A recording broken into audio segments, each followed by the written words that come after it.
Saudi আরবে যুক্তরাষ্ট্রের দূতাবাসে ইরানের ড্রোন হামলা, কুয়েত আমিরাতে মার্কিন ঘাঁটিতেও আঘাত, হরমুজ প্রণালী বন্ধের ঘোষণা আইআরজিসির। ইরানেও দফায় দফায় হামলা, নাগরিকদের উপসাগরীয় অঞ্চল ছাড়ার নির্দেশ ওয়াশিংটনের, বড় পরিসরে আক্রমণের হুঁশিয়ারি ট্রাম্পের, প্রয়োজনে স্থল অভিযান। আফগানিস্তান পাকিস্তান উত্তেজনা অব্যাহত, বাগরাম বিমান ঘাঁটিতে ইসলামাবাদের হামলা প্রতিহতের দাবি তালেবান প্রশাসনের, হতাহত নিয়ে পাল্টাপাল্টি দাবি। মধ্যপ্রাচ্য জুড়ে হামলা অব্যাহত রেখেছে ইরান। মঙ্গলবার ভোরে সৌদি আরবে মার্কিন দূতাবাসে দুটি ড্রোন হামলা চালিয়েছে ইরানের সেনাবাহিনী। কাতার, কুয়েত আমিরাতেও মার্কিন ঘাঁটিতে ক্ষেপণাস্ত্র হামলা চালানো হয়েছে। জবাবে ইরানের উপর আরো বড় আকারে হামলা চালানোর হুঁশিয়ারি দিয়েছেন মার্কিন প্রেসিডেন্ট ডোনাল্ড ট্রাম্প। এদিনও ইরানে দফায় দফায় হামলা চালানো হয়েছে। দেশটিতে এখন পর্যন্ত 700-রও বেশি মানুষ নিহত হয়েছে। এরই মধ্যে হরমুজ প্রণালী বন্ধের ঘোষণা দিয়েছে ইরানের বিপ্লবী গার্ড। এদিকে জোট হিসেবে ন্যাটো এই যুদ্ধের জড়াবে না বলে সাফ জানিয়েছেন মহাসচিব মার্ক রুটে। পাল্টাপাল্টি হামলায় উত্তপ্ত মধ্যপ্রাচ্য। এর মধ্যে যুক্তরাষ্ট্র ইসরায়েলের যৌথ হামলায় ইরানের সর্বোচ্চ ধর্মীয় নেতা আয়াতুল্লাহ আলী খামেনি সহ দেশটির অর্ধশত শীর্ষ ব্যক্তিত্বের প্রাণ গেছে। এছাড়া শত শত মানুষ হতাহত হয়েছেন। ক্ষতিগ্রস্ত হয়েছে স্কুল, হাসপাতাল সহ বিভিন্ন গুরুত্বপূর্ণ স্থাপনা। পাল্টা মধ্যপ্রাচ্যে অবস্থিত মার্কিন ঘাঁটিতে হামলা চালিয়ে যাচ্ছে তেহরান। এর মধ্যেই চলমান সংঘাত আরো 4-5 সপ্তাহ পর্যন্ত চলতে পারে বলে জানিয়েছেন মার্কিন প্রেসিডেন্ট ডোনাল্ড ট্রাম্প। এমনকি তিনি বলেছেন, এখনো কঠোর আঘাত করাই হয়নি, শিগগিরই বড় আক্রমণের হুঁশিয়ারি দেন তিনি। ভবিষ্যতে স্থল অভিযানের জন্য সেনা পাঠানো হতে পারে বলেও জানান তিনি। একই সঙ্গে প্রতিবেশী দেশগুলোতে থাকা মার্কিন ঘাঁটিতে অনবরত ড্রোন ও দূরপাল্লার ক্ষেপণাস্ত্র হামলা চালিয়ে যাচ্ছে তেহরান। এতে কুয়েতের নৌবাহিনীর শীর্ষ কর্মকর্তারাও নিহত হয়েছেন বলে জানিয়েছে দেশটি। সংযুক্ত আরব আমিরাতের আবুধাবিতে একটি জ্বালানি ট্যাঙ্ক টার্মিনালে ইরানি ড্রোন আঘাত এনেছে। যদিও ইরান প্রতিবেশী দেশে আক্রমণ করছে না, শুধু যুক্তরাষ্ট্রের বিরুদ্ধে যুদ্ধ চালিয়ে যাচ্ছে বলে জানিয়েছেন পররাষ্ট্রমন্ত্রী আব্বাস আরাকচি। ইরানে অব্যাহত রয়েছে হামলা, গোলাবর্ষণ করেছে ইসরায়েল। তেহরানে কয়েক দফা ব্যাপক বিস্ফোরণের খবর পাওয়া গেছে। হামলায় বিভিন্ন বেসামরিক স্থাপনা ক্ষয়ক্ষতি হয়েছে। যুদ্ধ শুরুর পর থেকে এখন পর্যন্ত মোট 29টি ড্রোন ধ্বংসের কথা বলেছে ইরানের সেনাবাহিনী। দেশটির স্কুল ও হাসপাতালে হামলা চালানোর তীব্র নিন্দা জানিয়েছেন প্রেসিডেন্ট মাসুদ পেজেশকিয়ান। পশ্চিমাদের আগ্রাসনের মুখে ইরান আত্মসমর্পণ কিংবা নীরব থাকবে না বলে হুঁশিয়ারি দেন তিনি। এছাড়া বিশ্বের 20% তেল চলাচলের রুট ইরানের হরমুজ প্রণালী বন্ধের ঘোষণা দিয়েছে ইসলামী রেভলিউশনারি গার্ডস আইআরজিসি। তারা প্রণালী থেকে চলাচল করা সব ধরনের নৌযানে হামলার হুমকি দিয়েছে। এমনকি যুক্তরাষ্ট্রের সঙ্গে সংশ্লিষ্ট একটি তেলবাহী জাহাজে তারা ড্রোন হামলা চালিয়েছে। অন্যদিকে যুক্তরাষ্ট্রের সেন্ট্রাল কমান্ড দাবি করেছে ওমান উপসাগরে ইরানের সব জাহাজ ধ্বংস করা হয়েছে, যদিও ইরানের পক্ষ থেকে এ নিয়ে কোনো বার্তাই আসেনি। এদিকে জোট হিসেবে ন্যাটো এই যুদ্ধে জড়াবে না বলে সাফ জানিয়েছেন মহাসচিব মার্ক রুটে। তবে কোন দেশ চাইলে আলাদাভাবে অংশ নিতে পারবে বলেও জানিয়েছেন তিনি। আঞ্চলিক শক্তিগুলোর সংঘাতে লেবানন আরো বড় মানবিক বিপর্যয়ের মুখে পড়েছে। সোমবারের হামলায় অন্তত 52 জন নিহত এবং 1.5 শতাধিক আহত হয়েছে। এতে ফিলিস্তিন ইসলামী জিহাদের কমান্ডার নিহতের খবর পাওয়া গেছে। দক্ষিণ ও পূর্ব লেবাননের 50টির বেশি গ্রামে সরিয়ে নেওয়ার নির্দেশ দিয়েছে ইসরায়েলি বাহিনী। মধ্যপ্রাচ্যে চলমান সংকটের জেরে লেবাননে শুরু হয়েছে ব্যাপক আতঙ্ক ও গণবাস্তুচ্যুতি। ইসরায়েলের টানা বিমান হামলা এবং দক্ষিণ লেবাননের বহু এলাকা খালি করার নির্দেশে হাজার হাজার পরিবার ঘরবাড়ি ছেড়ে রাজধানী বৈরুত ও উত্তরের দিকে ছুটছে। পরিস্থিতি এমন পর্যায়ে পৌঁছেছে যে দেশটিতে প্রায় 10 লাখ মানুষ বাস্তুচ্যুত হতে পারে বলে আশঙ্কা করা হচ্ছে। মানবিক সংস্থা ইসলামিক রিলিফ জানিয়েছে, বহু পরিবার স্কুলে আশ্রয় নিচ্ছে। বৈরুত, মাউন্ট লেবানন ও উত্তরাঞ্চলের শতাধিক শিক্ষা প্রতিষ্ঠান অস্থায়ী আশ্রয় কেন্দ্র হিসেবে খুলে দিয়েছে সরকার। সংস্থাটি খাদ্য, পানি, কম্বল, গদি ও স্বাস্থ্যসম্মত সামগ্রী সরবরাহের প্রস্তুতি নিচ্ছে। এদিকে ইরানের সর্বোচ্চ নেতা আয়াতুল্লাহ আলী খামেনি হত্যার পর উত্তেজনা নতুন মাত্রা পেয়েছে। তার হত্যার প্রতিশোধ হিসেবে ইরান সমর্থিত সশস্ত্র গোষ্ঠী হিজবুল্লাহ উত্তর ইসরায়েলের হাইফা শহরের কাছে রকেট ও ড্রোন হামলা চালানোর দাবি করে। জবাবে ইসরায়েল বৈরুতের দক্ষিণাঞ্চল দাহিয়া ও দক্ষিণ লেবাননে ব্যাপক বিমান ও নৌ হামলা চালায়। লেবাননের প্রধানমন্ত্রী নওয়াফ সালাম জরুরি বৈঠক ডেকে হিজবুল্লাহ সামরিক কর্মকাণ্ড নিষিদ্ধ ঘোষণা করেছেন এবং অস্ত্র সমর্পণের আহ্বান জানিয়েছেন। তবে হিজবুল্লাহ সমর্থকদের একাংশ ইসরায়েলকেই দায়ী করেছেন এবং প্রতিরোধ চালিয়ে যাওয়ার অঙ্গীকার করছেন।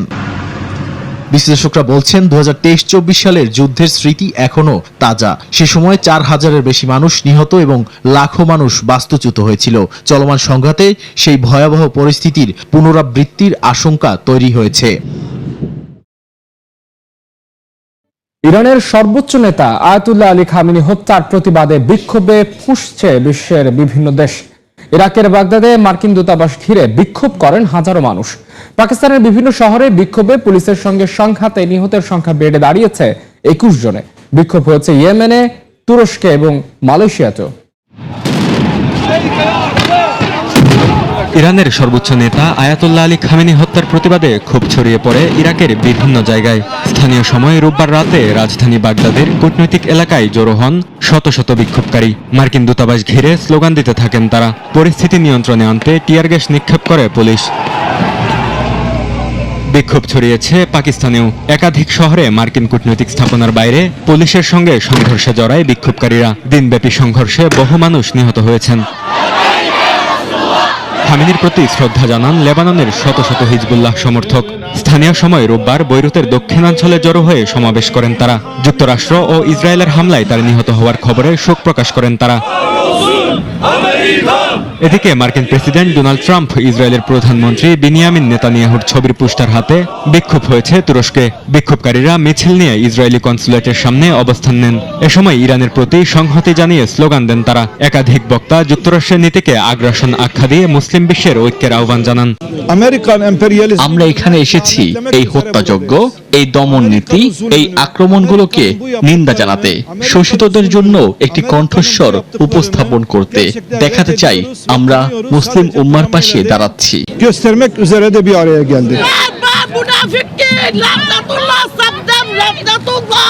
ইরানি পতাকা ও খামেনির ছবি নিয়ে মালয়েশিয়ার কুয়ালালামপুরেও যুক্তরাষ্ট্রের দূতাবাসের সামনে বিক্ষোভ করেন শত শত মানুষ। সমাবেশ থেকে যুক্তরাষ্ট্রের আগ্রাসনের প্রতিবাদ জানান তারা। একই দিন ইয়েমেনের রাজধানী সানায় হাজার হাজার বিক্ষোভকারী রাস্তায় নেমে ইরানের প্রতি সংহতি জানান। যুক্তরাষ্ট্র ও ইসরায়েল বিরোধী স্লোগান দেন বিক্ষোভকারীরা। রাইফেল হাতে সমাবেশে অংশ নেন অনেকেই। ইরানে আক্রমণের আগে ট্রাম্পকে চাপ দিচ্ছিলেন সৌদি যুবরাজ, এমন দাবি মার্কিন সংবাদ মাধ্যম ওয়াশিংটন পোস্টের।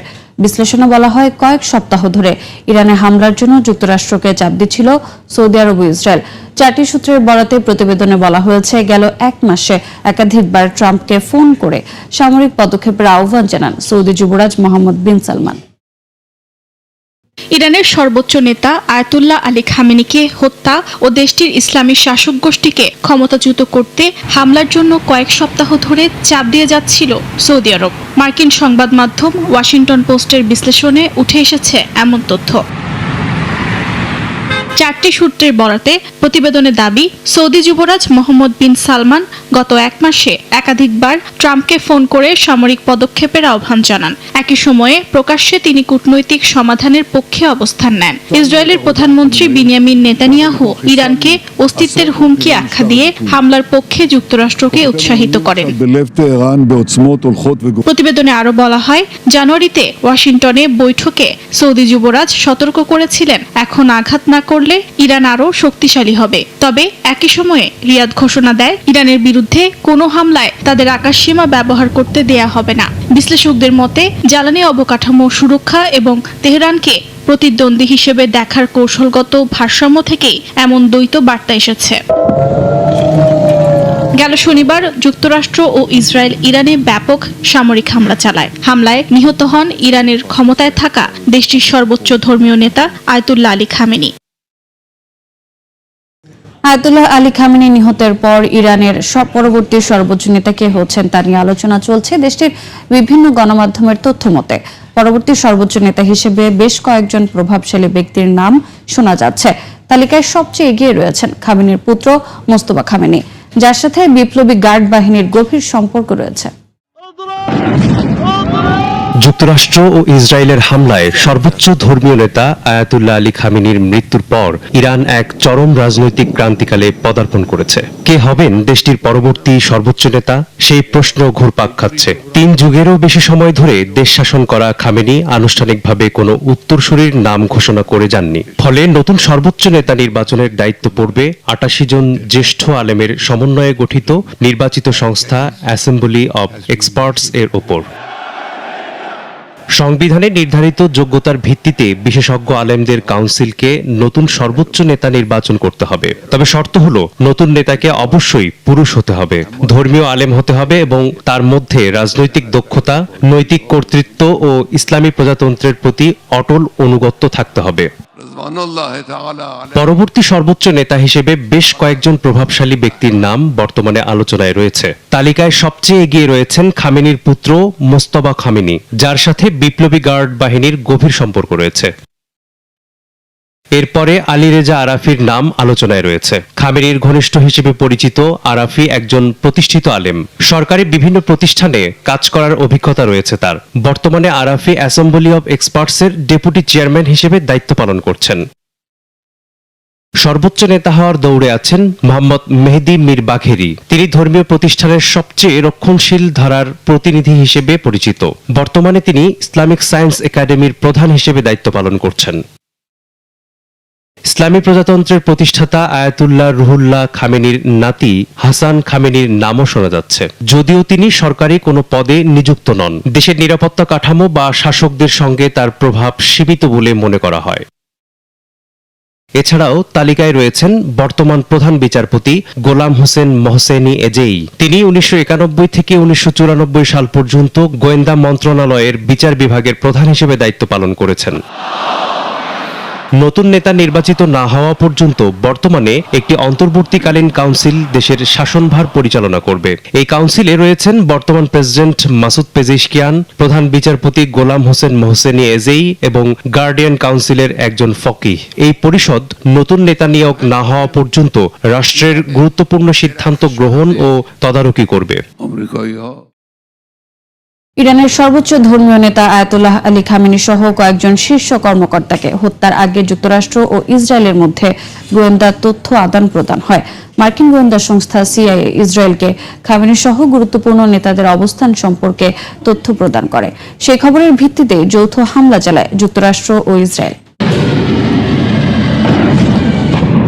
শনিবার সকালে তেহরানের একটি কমপ্লেক্সে ইরানের শীর্ষ কর্মকর্তাদের বৈঠকের তথ্য পায় মার্কিন গোয়েন্দা সংস্থা সিআইএ। বৈঠকে দেশটির সর্বোচ্চ ধর্মীয় নেতা আয়াতুল্লাহ আলী খামেনিও উপস্থিত থাকবেন এমন তথ্য পায় সংস্থাটি। এরপরই হামলার সময় বদলে ফেলে যুক্তরাষ্ট্র ও ইসরায়েল, যা তাদের জন্য বড় সুযোগ তৈরি করে দেয়। তারা মনে করে এ কৌশলেই ইরানের শীর্ষ কর্মকর্তাদের সরিয়ে দেওয়া এবং সর্বোচ্চ নেতাকে দ্রুত সময়ে হত্যা করা সম্ভব হবে। অভিযান শুরু হয় ইসরায়েল সময় ভোর 6টার দিকে। ঘাঁটি থেকে উড্ডয়ন শুরু করে একের পর এক যুদ্ধ বিমান। বিমানগুলো ছিল দীর্ঘ পাল্লা ও অত্যন্ত নির্ভুল নিশানায় আঘাত হানতে সক্ষম এমন ক্ষেপণাস্ত্র। উড্ডয়নের 2 ঘন্টা পর ক্ষেপণাস্ত্রগুলো তেহরানের কমপ্লেক্সে আঘাত হানে। এ সময় কমপ্লেক্সের একটি ভবনে উপস্থিত ছিলেন জাতীয় নিরাপত্তা সংশ্লিষ্ট শীর্ষ কর্মকর্তারা। পাশের আরেকটি ভবনে ছিলেন দেশটির সর্বোচ্চ ধর্মীয় নেতা আয়াতুল্লাহ আলী খামেনি। যুক্তরাষ্ট্র ইসরায়েলের যৌথ হামলায় দেশটির সর্বোচ্চ ধর্মীয় নেতা আয়াতুল্লাহ আলী খামেনি সহ বেশ কয়েকজন শীর্ষ কর্মকর্তা নিহত হন। বিভিন্ন গণমাধ্যমের তথ্যমতে হামলার আগে যুক্তরাষ্ট্র ও ইসরায়েলের মধ্যে ঘনিষ্ঠ গোয়েন্দা তথ্য আদান প্রদান হয়েছিল। সিআইএ কয়েক মাস ধরে আয়াতুল্লাহ খামেনির অবস্থান ও চলাফেরার এমনকি অভ্যাসেও নজর রেখেছিল। খামেনির অবস্থান সম্পর্কে ইসরায়েলকে খুবই নির্ভুল তথ্য দেয় সিআইএ। যুক্তরাষ্ট্রের দেয়া তথ্যের সঙ্গে নিজেদের গোয়েন্দা তথ্য মিলিয়ে কয়েক মাস ধরে পরিকল্পনা করে ইসরায়েল। এ হামলা দেখিয়ে দিচ্ছে যুক্তরাষ্ট্র ও ইসরায়েলের মধ্যে ঘনিষ্ঠ গোয়েন্দা তথ্যের সমন্বয় ছিল। বিশেষ করে গেল কয়েক বছরের সংঘাতের পর তারা ইরানের নেতৃত্ব সম্পর্কে গভীর ও বিস্তারিত তথ্য সংগ্রহ করে। নিজের আমেরিকা ফার্স্ট নীতি আর শান্তির প্রতিশ্রুতি ভুলে ইরানের উপর সর্বাত্মক হামলা চালিয়ে নানা আলোচনা সমালোচনার জন্ম দিয়েছেন মার্কিন প্রেসিডেন্ট ডোনাল্ড ট্রাম্প। বিশ্লেষকরা বলছেন এই যুদ্ধ ট্রাম্পের নিজের নয়, বরং ইসরায়েলি প্রধানমন্ত্রী বিনিয়ামিন নেতানিয়াহুর দীর্ঘদিনের ছক বাস্তবায়নের অংশ। States military began major combat operations in Iran. Donald ট্রাম্পের মুখে এখন সাবেক প্রেসিডেন্ট জর্জ ডব্লিউ বুশের সেই পুরনো সুর। গত মে মাসেও যিনি বলেছিলেন বিদেশি শাসন ব্যবস্থা পরিবর্তনে যুক্তরাষ্ট্র আর নাক গলাবে না, সেই তিনি এখন ইরানে স্বাধীনতা আনার দোহাই দিচ্ছেন। বিশ্লেষকরা বলছেন এই যুদ্ধের পেছনে মার্কিন স্বার্থের চেয়ে ইসরায়েলি এজেন্ডাই মুখ্য। গত 2 দশক ধরে ইসরায়েল ওয়াশিংটনকে যেভাবে পরিচিত করেছে, এই হামলা তারই চূড়ান্ত ফল। যুদ্ধের নেপথ্যে বড় অস্ত্র হিসেবে ব্যবহার করা হয়েছে ইরানের কথিত ক্ষেপণাস্ত্র হুমকিকে। গত বছর ইরানের পারমাণবিক স্থাপনা ধ্বংসের দাবি করার পর নেতানিয়াহু নতুন করে ভয় দেখান ব্যালিস্টিক মিসাইল নিয়ে। ট্রাম্পও সেই সুর মিলিয়ে দাবি করেছেন ইরানি ক্ষেপণাস্ত্র নাকি শিগগিরই যুক্তরাষ্ট্রের মাটিতে আঘাত হানবে, যদিও তার এই দাবি বরাবরই প্রত্যাখ্যান করেছে তেহরান। মার্কিন গোয়েন্দা তথ্যেও এর সপক্ষে কোনো জোরালো প্রমাণ মেলেনি।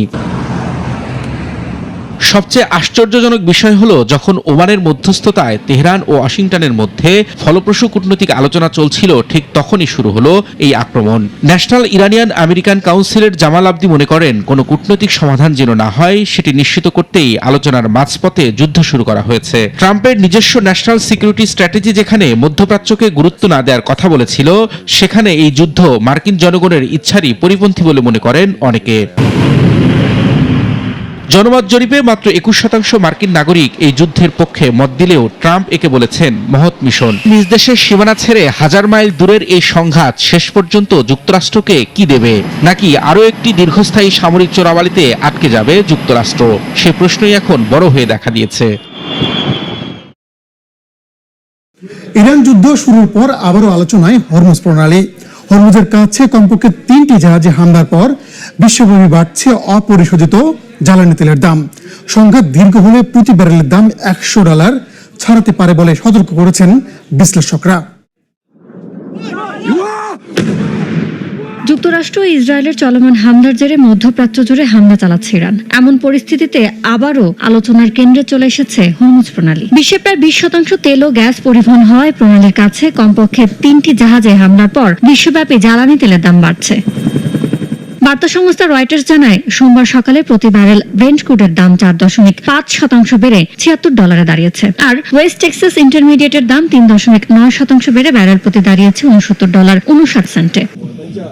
UK maritime trade operation centre UKMTO জানিয়েছে 2টি জাহাজে আঘাত হানা হয়েছে এবং একটি জাহাজের খুব কাছাকাছি একটি অজানা প্রজেক্টাইল বিস্ফোরিত হয়েছে। ইরানের Islamic revolutionary guards crops IRGC জানায়, যুক্তরাজ্য ও মার্কিন যুক্তরাষ্ট্রের 3টি ট্যাঙ্কার ক্ষেপণাস্ত্রের আঘাতে পুড়ে গেছে। অবশ্য জাহাজগুলোকে প্রণালী এড়িয়ে চলার জন্য সতর্ক করেছে ইরান। প্রণালীর প্রবেশপথে আন্তর্জাতিক জাহাজ চলাচল প্রায় স্থবির হয়ে পড়েছে। এখন পর্যন্ত তেল পরিবহন ও উৎপাদন অবকাঠামো কোনো পক্ষের প্রাথমিক লক্ষ্যবস্তু না হয় বাজার বর্তমানে আতঙ্কিত নয় বলে জানিয়েছে MTC রিসার্চের জ্বালানি গবেষণা প্রধান। তবে দীর্ঘস্থায়ী সংঘাতে বৈশ্বিক বাজারে জ্বালানি তেলের দাম আরও বেড়ে ব্যারেল প্রতি $100 হতে পারে বলে সতর্ক করেছেন বিশ্লেষকরা।